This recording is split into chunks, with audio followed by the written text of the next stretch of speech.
Alright guys, welcome to another beer review, and finished work early today, got both Saturday and Sunday off. It's absurdly warm today, although it's gone a little bit overcast, so started to burn some documents, had some leftover pieces of wood, so I'm expecting the council to come over at any time.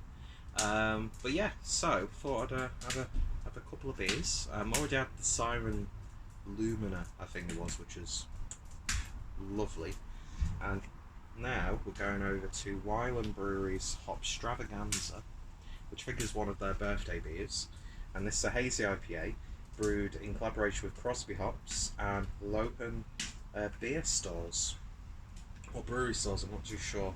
6.2% ABV. So without any further ado, let's get this opened and see what we get. Not even clean the glass because I can't be arsed. Got this from the Beer 52 box for June, and yeah, so far so good. Could be one of the most consistent Beer 52 boxes that I've had, and yeah, some lovely stuff indeed. And I've pretty much drank all the pails so far, so yeah, you won't be seeing these in order though, because I couldn't organise a piss up in a brewery, to be honest. How many beer reviewers have actually used that term? None, because they're not like 70-year-old aged comedians from the north.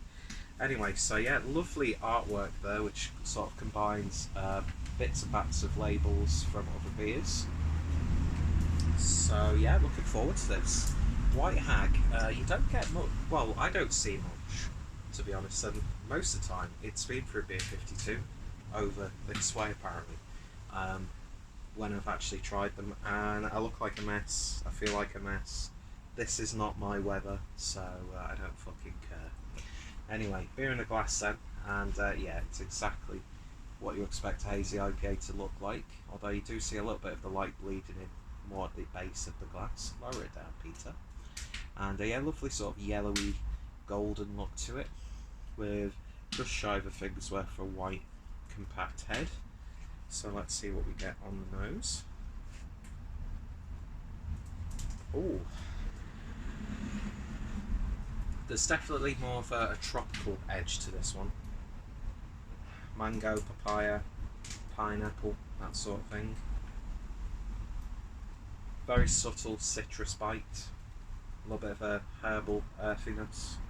Sort of like fresh mint.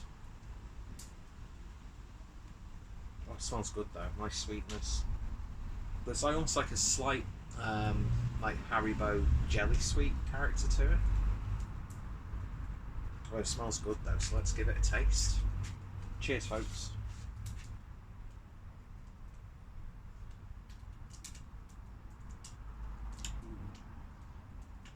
Ooh, very sherbety. There's a pronounced bitterness throughout,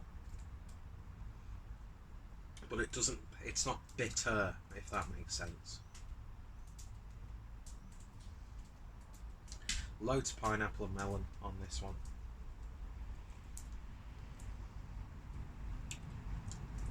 Nice sort of a lime sharpness to it, but very subtle though.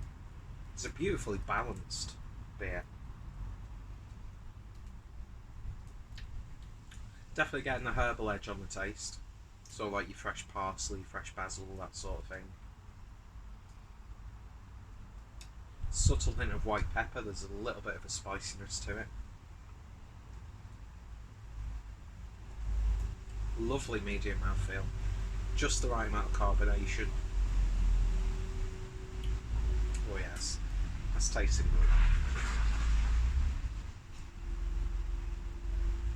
That's hitting all the spots. It's a corker of a beer. Don't say corker.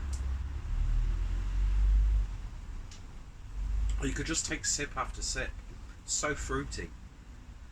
Oh, excuse me. Nice burp as well. Fire's just smoking now.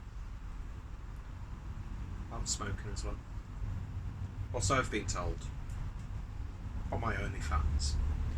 But yeah, this is, oh, it just smells so nice. I'm getting like a peach compote coming through, lemon curd. You could spread this on toast. Why hasn't someone made like a New England themed sort of like conserve?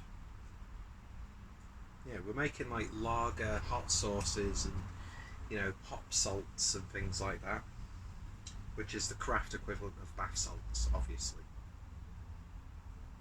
And like, you know, lambic reductions and stuff like that. And obviously like stout and ale. Yeah, stout and ale. What, am I fucking 60 years old? Stout and steak.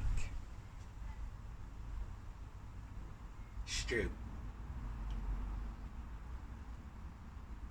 It's just a really nice sweetness, which sort of plays into that marmalade-y, spreadable sort of thing.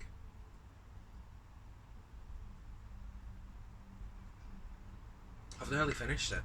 I finished that Siren beer in like 10 minutes. It just amazes me how drinkable alcohol is.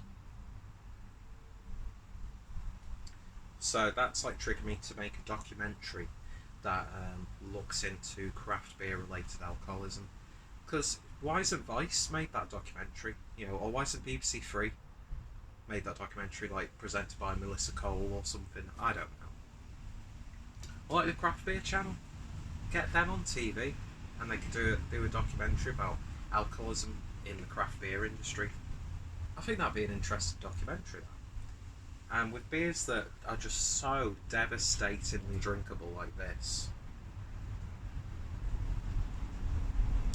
it's nearly gone. It's nearly finished.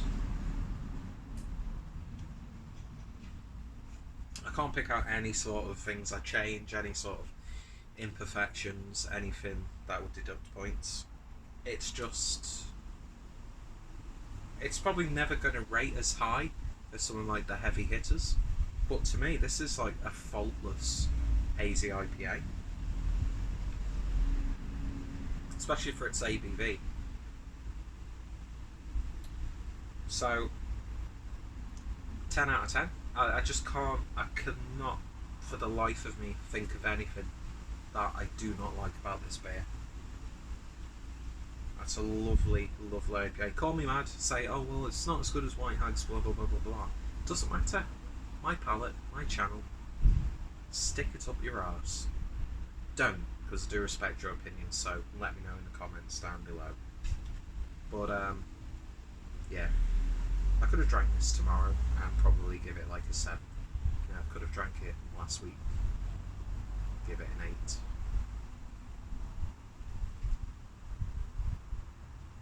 Just lovely stuff. Anyway, so yeah, 10 out of 10 from me. If you tried it, let me know your thoughts, opinions down below. Go check out White Hag. Go check out Crosby Hops. Go check out Loughran or Lauren. I'm not sure. I'll put all their links down below. I'll put the link down below to the web shop, as well as the relevant sort of shopping outlets for everyone involved. And of course the Beer 52. It's Beer 52 box. The last few boxes have just been awesome, and this is definitely one of them. And if I got a little bit distracted, it's because I could see from a fence that someone was walking past, but they sort of went back on themselves and walked past the fence.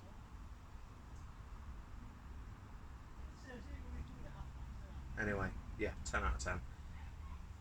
Get self-conscious now. Anyway, if you tried it, let me know your thoughts, opinions down below. And yeah, you all take care. Cheers.